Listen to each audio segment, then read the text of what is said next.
తాతలు తండ్రులు చచ్చిపోయినాక ఇస్తా నిండా ముక్కలు నింపి కాటి కాడ దాన్ని పెట్టి ఏడుస్తా ఉంటారు.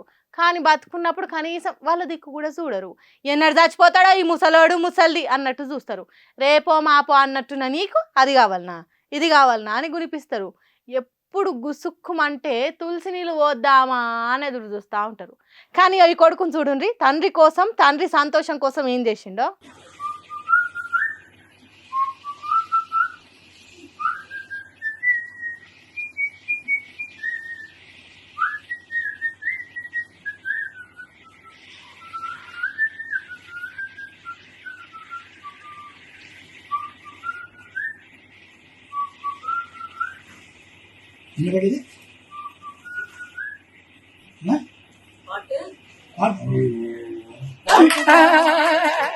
సూపర్. பாட்டு பாடுவாவா? பாட்டு பாடவா? பார்த்து பேசவா? பாடம் சொல்லவா? பறந்து செல்லவா? பால் நிலாவை போல வந்த பாவை அல்லவா? நான் பாதை தேடி ஓடி வந்த காளை அல்லவா? பாட்டு பாடவா? பார்த்து பேசవా? నీ పడు. నవ్వుకుంటా చచ్చిపోవాలి అని అంటారు, కానీ అది ఎవరికి సాధ్యమవుతుంది చెప్పుండ్రి. కానీ 75 ఏండ్ల కొడుకు 100 ఏండ్ల తండ్రిని పాట పాడి నవ్విస్తున్నాడు. ఇది కదా ఆనందం అంటే, ఇది కదా మంచిగా చూసుకున్నాడు అంటే. చచ్చినాక చాలా మందిని పిలిచి భోజనాలు పెట్టి లక్షలు ఖర్చు చేసుడు కంటే ఇట్లా ఆఖరి రోజులల్లో ఆనందంగా ఉంచుడు కదా కావాల్సింది. పానం ఉన్నప్పుడే కదా సంబురాలను వంచేది. తండ్రిని కోల్పోయిన తర్వాత ఎంత దాల్చుకుంటే ఏం లాభం, ఎంత ఖర్చు చేసినా ఏం తృప్తి.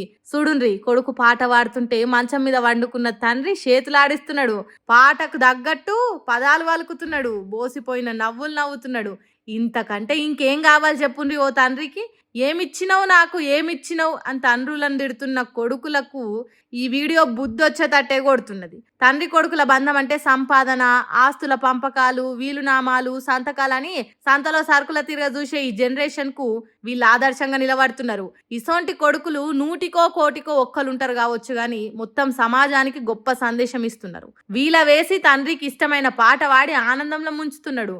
ఆఖరి క్షణాలల్లా ఆనందమే మహాభాగ్యం, అందమే ఆనందం, ఆనందమే జీవిత మకరందం అనే పాటకు అర్థం చెప్పిండ్రు ఈ తండ్రి కొడుకులు. ఈ వీడియో చూసినాకనైనా కడుపార కన్న తండ్రిలువ తెలుసుకొని వాళ్ళ ఆఖరి గడియాలల్లా ఆనందం పంచుండ్రి. చచ్చిపోయినాక మీరు ఏడ్చే ఏడుపు కిలువ ఉండదు, తండ్రిని మంచిగా చూసుకున్నా అనే తృప్తి కూడా ఉండదు అని కామెంట్లు పెడుతున్నారు ఈ వీడియోని చూసిన సోషల్ పబ్లిక్ కూడా. 2 తెలుగు రాష్ట్రాల సర్కార్లు తీసుకొచ్చే పథకాల గురించి ఆంధ్ర తెలంగాణ పబ్లిక్ అక్కడ ఆ పథకం మంచిగా ఉన్నది, ఇక్కడ ఈ పథకం మంచిగా ఉన్నది, అబ్బా మేము ఏపీలో ఉంటే మంచిగుండు, అయ్యో మేము తెలంగాణలో ఉంటే మంచిగుండు అని మాట్లాడుకుంటారు. లేకుంటే తెలంగాణలో పెట్టిన పథకం ఆంధ్రాలో కూడా పెడితే మంచిగుండు, ఆంధ్రాలో పెట్టిన పథకం తెలంగాణలో కూడా పెడితే మంచిగుండు అని ఆలోచన చేస్తారు. అసొంటి ఆలోచన అస్సలు చేయొద్దట. ఎందుకో ఈ సార్ చెప్తున్నాడు ఈయనుండ్రి. బ్రదర్ అక్కడ బాగున్నా ఇక్కడ బాగలేవు, బీ క్లియర్. ఏమన్నా రీసైక్లింగ్ అవుతుందా? Be careful. నేను చెప్తాను, మళ్ళా నేను దొరికితే మాత్రం నేను ఎవరిని వదిలిపెట్టాను నేను చెప్పడం వరకు నా బాధ్యత. పోల్చుకుంటేనే పోటీ ఉంటుంది, పోటీ ఉంటేనే డెవలప్మెంట్ ఉంటుంది. అది ఉండాలనో ఉండొద్దో చెప్పినట్టు చెప్పిండు ఏపీ సీఎం చంద్రాల సారు. తెలంగాణలో ఇస్తున్న బియ్యం మంచిగా ఉన్నాయి, ఇక్కడ మంచిగా లేవా? ఏమన్నా డౌట్లు ఉన్నాయా? ఏంది సంగతి అన్నట్టు అడిగినట్టే అడిగి, సర్కారు ఇస్తున్న బియ్యం ఏమన్నా రీసైక్లింగ్ అవుతున్నాయా? ఆకును తింటది మేక, మేకను తింటది పులి అన్నట్టు ఆఖరికి పేదోళ్ళకి ఇచ్చిన బియ్యం మళ్ళా రీసైక్లింగ్ అయ్యి మళ్ళా పేదోని ఇంటికి చేరుతున్నాయా?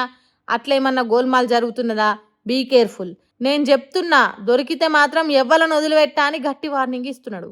అంటే దొరుకుతూనే కదా తిప్పలు వచ్చేది, దొరకకుండా కంట్రోల్ బియ్యాన్ని ప్రాసెస్ చేసి ఉపాయం చేయొచ్చా అని చంద్రాల సార్ చెప్పలేదు. కానీ ఇగో ఈ మాట మాత్రం మంచిగా చెప్పిండు.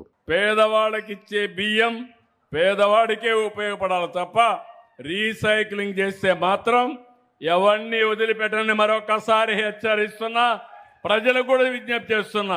మరి అంతే కదా, ఖాళీ కడుపుతోని పస్తులుంటున్న జనాల కోసం బియ్యం ఇస్తుంటే వాటిని వ్యాపారం తిరగ మార్చుకొని లత్కోర్ దందాలు చేస్తే ఎట్లా? పబ్లిక్ కూడా సర్కార్ ఇచ్చిన బియ్యాన్ని వాడుకోవాలి, అడ్డగోలు వ్యాపారాలు చేసేటోళ్ళ మాయల పడొద్దు అన్నట్టు చెప్పిండు. సరే మంచిగానే ఉన్నది, బియ్యాన్ని రీసైక్లింగ్ కాకుండా చేస్తే మంచిదే. కానీ తెలంగాణ సర్కార్ ఇస్తున్నట్టు ఏపీలో కూడా సన్న బియ్యం ఇస్తే ఇంత గోసు ఉండదు కదా. సన్న బియ్యం అని వండుకొని తింటారు కదా. ఇంకో వాళ్ళకి ఇచ్చేదానికి ధైర్యం రాదు కదా పబ్లిక్ కు. కాబట్టి ఆంధ్రాలో కూడా సన్న బియ్యం ఇచ్చే ఉపాయం చేస్తే ఈ గోసలు ఉండే కదా. రీసైక్లింగ్ దందా మొత్తం బంద్ అవుతుంది. ఇటు పేదోడు కూడా కడుపు నిండా అన్నం తిని చంద్రాల సార్ పేరు దాల్చుకుంటారు కదా. జర దాని గురించి ఆలోచన చేయండి సార్లు అని అంటురట. ఆంధ్ర రాష్ట్రంలో రేషన్ కార్డులు ఉన్న పేదోళ్ళు